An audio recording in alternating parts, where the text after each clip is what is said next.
Okay, perfect. Thank you. Colleagues, while watching a documentary about Sweden recently, a crowd of cyclists fixed my attention on the screen. And I was not surprised that most of the cyclists were women. In fact, I should be shocked if I were to think in a historical and international context. Women have biked a long way to get here. Even in Sweden, the most gender-neutral country in Europe, just a few decades ago, the cyclist crowd would be majority male. Cycling is, of course, only one dimension of women's status. It ranges from legal rights, informal customs, to representations in political power. And of course, it concerns pay status. What are the roots of these international differences? How far back do we need to go in history to track down the gender divergence? Should we expect a convergence to close the gender gap in the end of the day?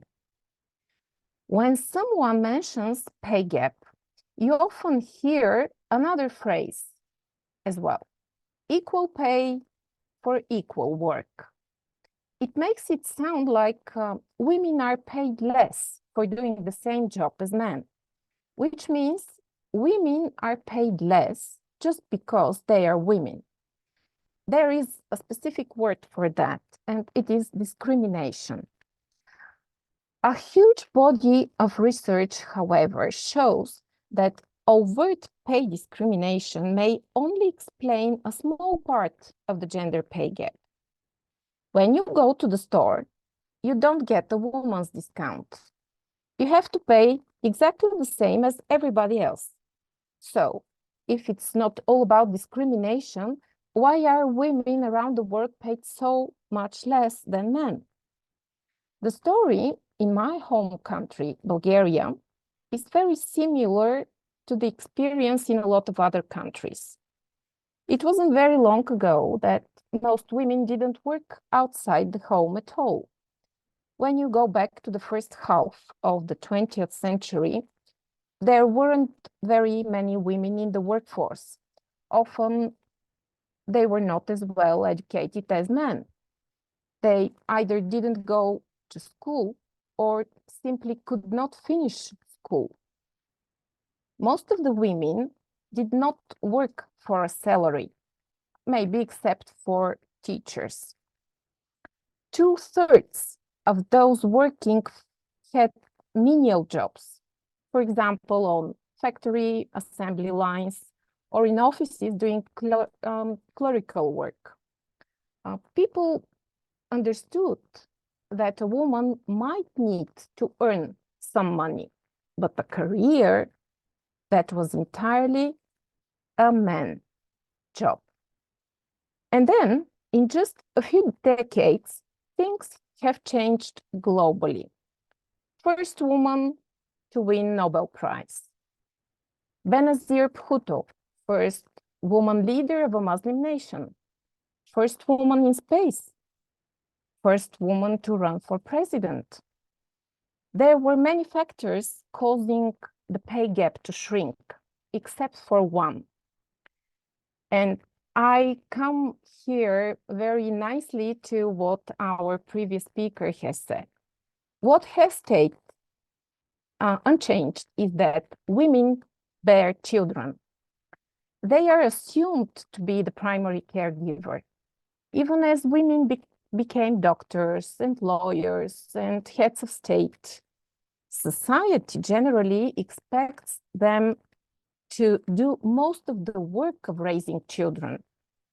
In the United States, in the United Kingdom, even in progressive Scandinavian countries, surveys today show that only a small fraction of the population thinks women should work full-time when they have young kids.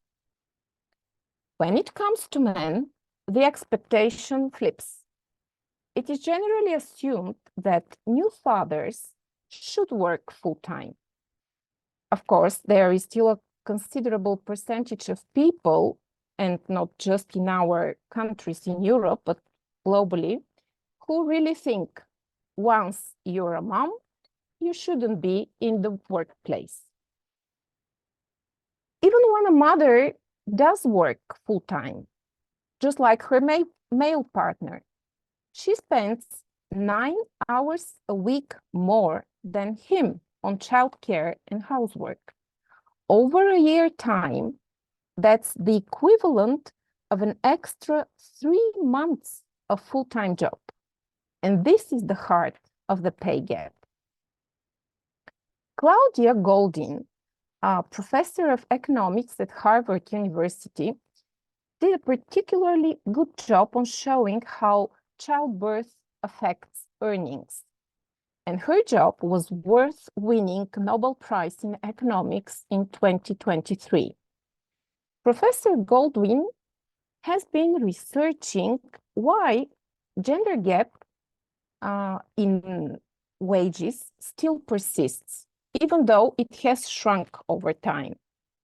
If you compare the earnings of a woman with kids to a woman without kids, it is nearly double-digit gap. You can see that the pay gap isn't as much about being a woman, it's about being a mother.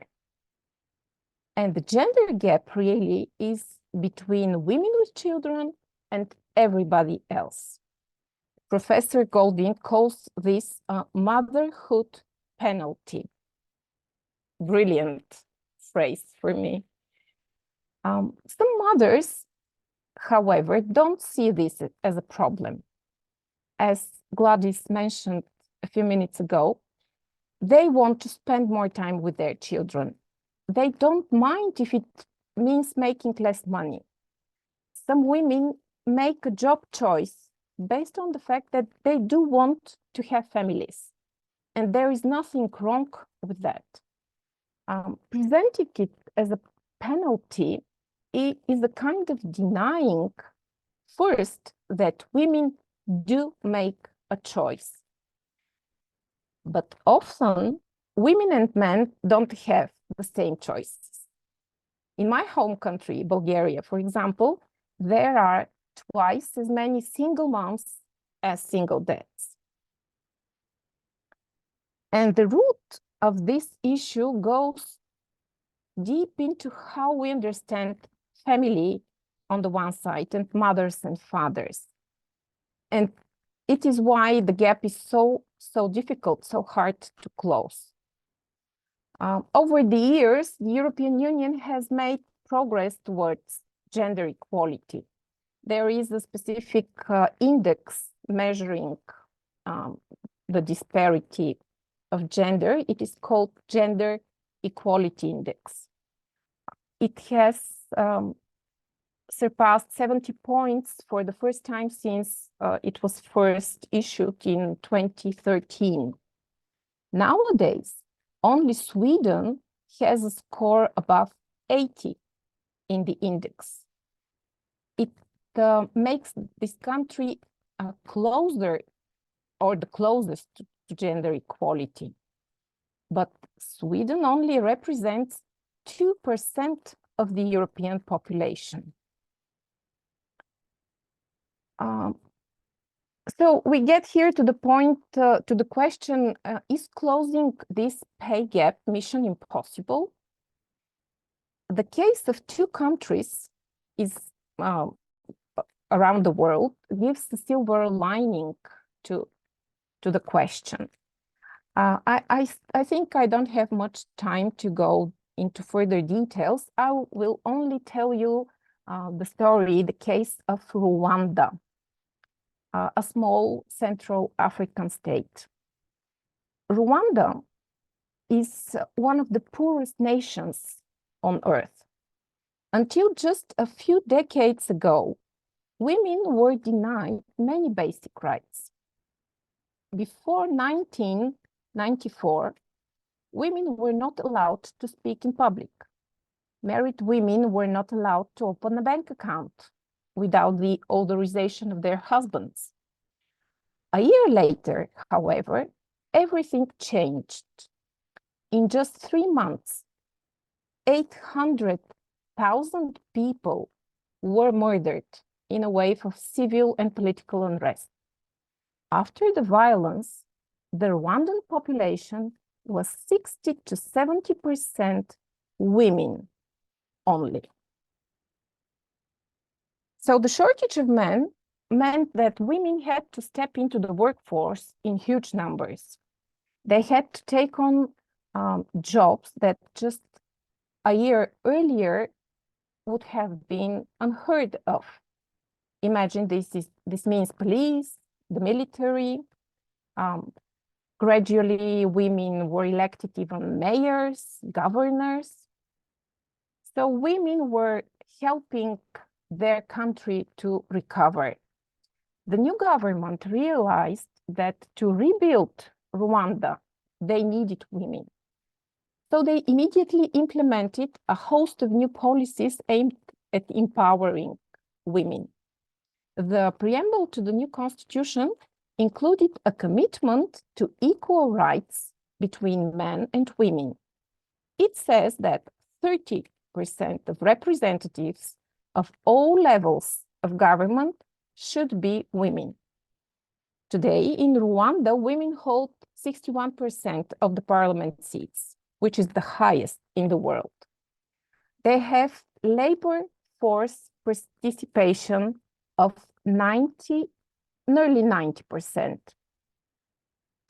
The constitution also created the position of gender monitor. This person ensures that public programs are complying with the country's goals of gender equality. So this cultural shift around gender began as a survival mechanism after the genocide. But thanks to aggressive policies, Rwanda has achieved lasting progress in closing the pay gap. There is another very interesting case of Iceland, but I won't take you more time. I would like just to say in conclusion that we see that narrowing the gender pay gap isn't mission impossible. And just the final, just to wrap up my speech, I would like to say that wage gap is not just a woman's issue, it's a family issue. Women aren't looking for a leg up. They want equal opportunity and equal pay. This is a big difference. If you want to change culture, you can't sit down and wait. You must do something about it. Thank you.